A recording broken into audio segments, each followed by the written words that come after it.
दोस्तों आदाब, आपका इस्तकबाल हमारे शो में शमर्दीन जी। आज हम करेंगे कटिंग, टेलरिंग और ड्रेस तैयार करना। उर्दू में है 10th और 12th का बुनियादी टाके। तो यहाँ पे टाके की क्या मानी है? कपड़ों को दो अलग अलग टुकड़ों को जोड़ना, उसे टाके कहते हैं। कपड़े को सफाई से सीना और खूबसूरत शक्ल देना, खूबसूरत लिबास बनाना और कपड़ों को अपनी मर्जी के मुताबिक काटना और सीना। अब यहाँ पे है टाकों की किस्में। टाके की दो किस्में हैं, मुस्तकिल टाके या पक्के टाके, आरजी या कच्चे टाके। मुस्तकिल या पक्के टाके परमानेंट स्टिचेस, ये लिबास के अंदर होते हैं और तैयार होने के बाद नहीं निकाले जाते, इसीलिए इन्हें मुस्तकिल टाके कहते हैं। धागा डालना है ना, क्वाइटनिंग, ये टाके कपड़े को दो या दो से ज़्यादा तह को सीने के लिए इस्तेमाल किए जाते हैं। इस तरह से इसमें सुई को कपड़े में तिरछा घुसाया जाता है और दूसरी सिम से निकाला जाता है। क्वाइटिंग हमेशा कपड़े की उल्टी तरफ की जाती है, इसीलिए सीधी तरफ टाँके छोटे छोटे दिखाई देते और उल्टी तरफ बड़े बड़े और जिग-जैग शक्ल में नज़र आते। ये टाँके आमतौर से कोट के अस्तर के किनारों पर इस्तेमाल किए जाते हैं। ये टाँके हाथ और मशीन दोनों से लगाए जाते हैं। उल्टा टाँका, बैक स्टिच, ये टाँका भी कपड़े के दोनों टुकड़ों की जोड़ने के लिए होता है। पहले ये काम हाथ से किया जाता था, मगर अब सिलाई आ गई तो अब सिलाई से इस तरह से होता है, देख लीजिए। इसके बाद है उम्दा टाका, फाइन स्टिच, ये इस तरह से होता है। ये टाका लगातार टाका होता है, बस फ़र्क ये है कि सीधी तरफ से बहुत छोटे नज़र आते हैं और उल्टी तरफ से टाके ज़रा बड़े। इसके बाद है तुरपाई, तुरपाई कहते हैं हेमिंग स्टिच, ये टाका दामन मोड़कर तुरपाई के लिए इस्तेमाल किया जाता है। ठीक है, कपड़े को घुसाकर दूसरी सुई से उठाते हैं, दोस्ताने वगैरह से, इस तरह से होती है। ठीक है, तुरपाई बोलते हैं इसको। काज, काज आपने देखा होगा इस शक्ल में होता है। ये टाका काज बनाने के लिए इस्तेमाल किया, साथ ही हुक का काज या हुक की आइज बनाने के लिए, वास को सजाने के लिए भी इस्तेमाल किया जाता है। ठीक है, इस तरह हुक और काज, हुक एंड आई। लिबास के खुले हिस्से को बंद करने के लिए हुक और काज बनाए जाते हैं, जैसे ब्लाउज और पतलून वगैरह। देखिए इस तरह से होता है, ये इसके अंदर जाता है, मगर दोनों के हैक्स में फ़र्क है। और आइस तागे लगाए जाते हैं, जितना पतलून में लगाए जाने से हुक्स में 3 सुराख होते हैं। ठीक है, आरजी टाके, टेम्परेरी स्टिच, ये लिबास तैयार करने हो जाने के बाद ये टाके निकाल दिए जाते हैं, जो कच्चा जिसे बोलते हैं। बेस्टिंग स्टिच, किसी भी लिबास को तैयार करने के लिए उस टाके का इस्तेमाल। ये टाके सीधी तरफ लंबे और उल्टे तरफ छोटे होते हैं। ये रेशमी और फिसलने वाले कपड़ों को काबू में रखने के लिए लगाए जाते हैं, बाद में इन्हें निकाल दिया। हमवार, कच्चे टाके और नामवार।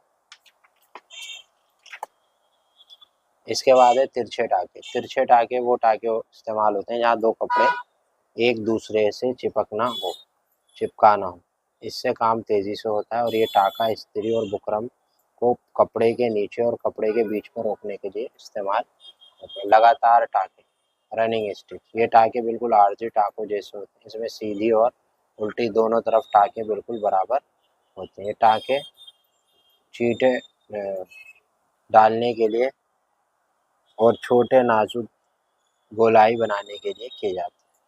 धागे के जरिए निशाना, थ्रेड के जरिए लॉप स्टिच कहते हैं इसे, या अमूमन उन्हीं कपड़ों के डालने के लिए इस्तेमाल किए जाते हैं। ठीक है, इस तरह से। अब मतन पे मबनी सवाल हैं, इन सवालों के जवाब आखिर में दिखाऊंगा, वहाँ देखिए। आगे आराइशी टाके, डेकोरेटिव स्टिच, ये कपड़े को सजाने, कंबल में टाके लगते हैं ना, ब्लैंकेट स्टिच, ये भी होते हैं, बड़े बड़े लगते हैं और ये कंबल को सजाने के लिए, सजावट के लिए इस्तेमाल होते हैं। देख सकते हैं आप कंबल के टाके। इसके बाद है हेयरिंग बोन स्टिच, ये टाके बाएं से दाएं तरफ दो मुतवाजी लाइनों में लगाए जाते हैं, इस तरह से। और इससे क्या होता है, टाका मोटा भी होता है और इसके अंदर कपड़े में सजाने के लिए। फिश बोन स्टिच, ये टाका लगाने के बाद बिल्कुल मछली कांटे की शक्ल में नजर आता है, इसीलिए इसे फिश बोन स्टिच कहते हैं। इस तरह से होता है। इसके बाद है फीदर स्टिच, ये टाका बिल्कुल चिड़िया की परों जैसा होता है। ये टाँका एक ही रुख पर तिरछा टाँका लगाकर बनाया जाता है। ठीक है, इसके बाद है स्टेम स्टिच। स्टीम, इस टाँके के बाद रेवर में बैक स्टिच पे लगाया जाता है। टाँका कपड़े की क्वालिटी की तरफ से लगाया जाता है। अब है जंजीरा यानी चेन स्टिच। ये टाँका, इसके बाद है चेन स्टिच। ये इस तरह से जंजीर जैसा नज़र आता है, इसीलिए चेन स्टिच कहता है। ठीक है, और ये बाहर से सुई निकाल कर ढीले टाँके की सुई से अगला टाँका निकाला जाता है। इस तरह टाँगों की एक जंजीर सी बन जाती है। इसके बाद है लेजी डेजी स्टिच। ये भी एक तरह का टाँका होता है। ये जो है इसका काम यही होता है कि ये मुख्तलिफ रंगों के फूल बनाने के लिए इस्तेमाल किया जाता है।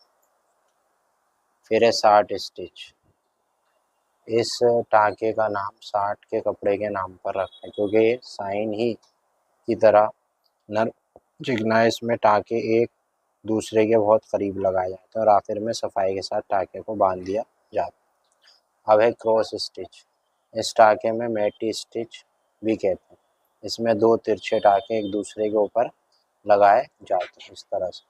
ये कपड़ों को सजाने और रुमाल के किनारे बनाने के लिए इस्तेमाल होता है। इसके बाद है स्मोकिंग स्टिच। ये एक आराइशी टाँका है जो बच्चों और औरतों के कपड़ों को सजाने के लिए, इस टाँके को बनाने के लिए तैयार शुदा लिबास के लिए चौड़े कपड़े की ज़रूरत होती है। इसमें 4 गुना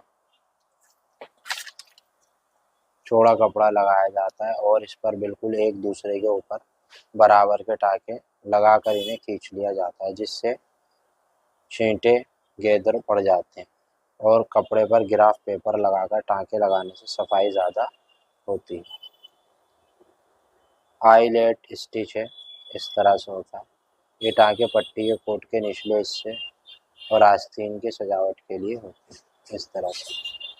इसके बाद है आपने क्या सीखा, अख्तितामी मश्क है। ठीक है, जैसे ये कपड़ा जोड़ने के लिए कौन कौन से टाँके इस्तेमाल करो, कहाँ कहाँ होते हैं, पीछे पढ़ा आपने वही जवाब।